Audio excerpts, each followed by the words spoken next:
हमारे स्कूलों में महात्मा गांधी और दूसरे स्वतंत्रता सेनानियों के बारे में पढ़ाया जाता है, लेकिन आज हम आपको एक ऐसे शख्स के बारे में बताने वाले हैं जिन्होंने युवाओं को अपने सपनों को बड़ा करने और उनके लिए लड़ने का जज्बा दिया। हम बात कर रहे हैं स्वतंत्रता सेनानी नेताजी सुभाष चंद्र बोस के बारे में, जिन्होंने स्वतंत्रता संग्राम को नई ऊर्जा और दिशा दी।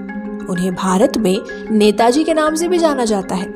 उनका जीवन साहस, निडरता और देश प्रेम का ऐसा उदाहरण है जो हर छात्र के लिए प्रेरणा का स्रोत बनता है।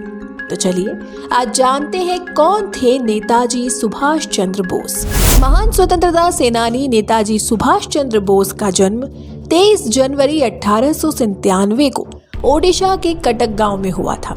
उनके पिता जानकी नाथ बोस एक मशहूर वकील थे और उनकी माता का नाम था प्रभावती देवी। प्रभावती और जानकी नाथ की 14 संतानें थी, जिनमें से सुभाष चंद्र 9वीं संतान थे। बंगाली परिवार में जन्मे सुभाष चंद्र बोस बचपन से ही पढ़ाई में काफी होनहार थे। उनका तेज दिमाग देखकर ही उनके पिता जानकी नाथ उन्हें ICS ऑफिसर बनाना चाहते थे। सुभाष चंद्र बोस ने अपनी शुरुआती शिक्षा कटक के रेवेनशॉ कॉलेजिएट स्कूल से की थी। इसके बाद 1916 में उन्होंने कोलकाता के प्रेसिडेंसी कॉलेज में एडमिशन लिया और यहाँ से शिक्षा लेने के बाद नेताजी को उनके पिता ने सिविल सर्विस की तैयारी करने के लिए इंग्लैंड के कैम्ब्रिज यूनिवर्सिटी भेज दिया। उस समय भारत में अंग्रेजों का शासन था, जिस कारण भारतीयों के लिए सिविल सर्विस में जाना काफी मुश्किल था। इंग्लैंड में सिविल सर्विस के एग्जाम में नेताजी ने 4था स्थान हासिल किया था। उन्होंने कुछ समय तक नौकरी की, लेकिन फिर उनके मन में देश प्रेम और आजादी की भावना जागने लगी। इसलिए साल 1921 में उन्होंने इंडियन सिविल सर्विस की नौकरी को ठुकरा दिया और भारत लौट आए। भारत आने के बाद नेताजी ने राजनीति में उतरने का फैसला किया और स्वतंत्रता की लड़ाई लड़ने के लिए भारतीय राष्ट्रीय कांग्रेस में शामिल हो गए। शुरुआत में उन्होंने गांधी जी के कहने पर चित्तरंजन दास के नेतृत्व में काम किया, जिसके बाद वो चित्तरंजन दास को अपना राजनीतिक गुरु मानने लगे। अपनी समझदारी और मेहनत के दम पर सुभाष चंद्र बोस ने बहुत जल्द लोगों के बीच अपनी खास जगह बना ली और कांग्रेस पार्टी के मुख्य नेताओं में शामिल हो गए। लेकिन नेताजी को उनकी क्रांतिकारी विचारों और गतिविधियों के कारण कई बार जेल भी जाना पड़ा था।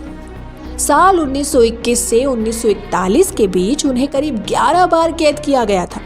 इस दौरान ब्रिटिश सरकार ने उनके खिलाफ कई मामले दर्ज किए थे, लेकिन जेल में रहकर भी नेताजी अपने लक्ष्य से नहीं भटके और भारत को आजाद कराने के लिए लगातार कोशिश करते रहे।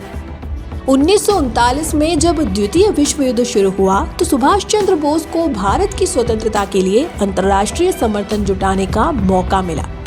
अंग्रेजों ने उन्हें गिरफ्तार करने और घर में नजरबंदी के बावजूद उनके हौसले में कोई कमी नहीं आई।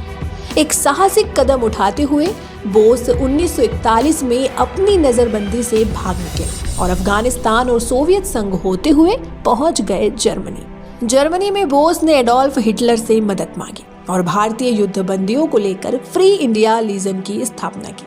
हालांकि यूरोप में सीमित सैन्य विकल्पों को देखते हुए उन्होंने धूरी देशों के सहयोग से 1943 में जापान का रुख किया। वहां उन्होंने भारतीय राष्ट्रीय सेना INA या आजाद हिंद फौज का नेतृत्व किया, जिसे जनरल मोहन सिंह ने स्थापित किया था। बोस के नेतृत्व में INA एक मजबूत ताकत बन गई। इसमें दक्षिण पूर्व एशिया के भारतीय सैनिक और नागरिक शामिल थे, जो भारत को आजाद कराने के सपने में एकजुट थे। बोस का प्रसिद्ध नारा "तुम मुझे खून दो, मैं तुम्हें आजादी दूंगा" हजारों लोगों को INA में शामिल होने के लिए प्रेरित करता था। 1943 में बोस ने सिंगापुर में स्वतंत्र भारत की अस्थायी सरकार बनाई, जिसे कई धूरी देशों ने मान्यता दी। INA ने भारत को आजाद कराने के लिए एक सैन्य अभियान शुरू किया, जो इम्फाल और कोहिमा तक फैल गया। शुरुआती सफलताओं के बाद ये अभियान सप्लाई की कमी और द्वितीय विश्व युद्ध में धूरी देशों की हार के कारण रुक गया। सुभाष चंद्र बोस का भारत के लिए दृष्टिकोण सिर्फ स्वतंत्रता तक सीमित नहीं था। उन्होंने एक मजबूत, एकजुट और औद्योगिक राष्ट्र की कल्पना की। बोस हमेशा अनुशासन, एकता और आत्मनिर्भरता पर जोर देते थे।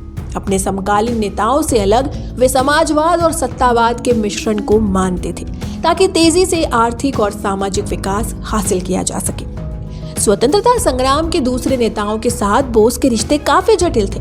हालांकि वे गांधी जी के समर्पण की सराहना करते थे, लेकिन उनके तरीकों से अक्सर असहमत होते थे। जवाहरलाल नेहरू के साथ भी उनके दोस्ती वाले संबंध नहीं थे, बल्कि उनके विचारधारात्मक मतभेद भी थे। इन असहमतियों के बावजूद बोस का भारत की स्वतंत्रता के प्रति समर्पण कभी कमजोर नहीं हुआ।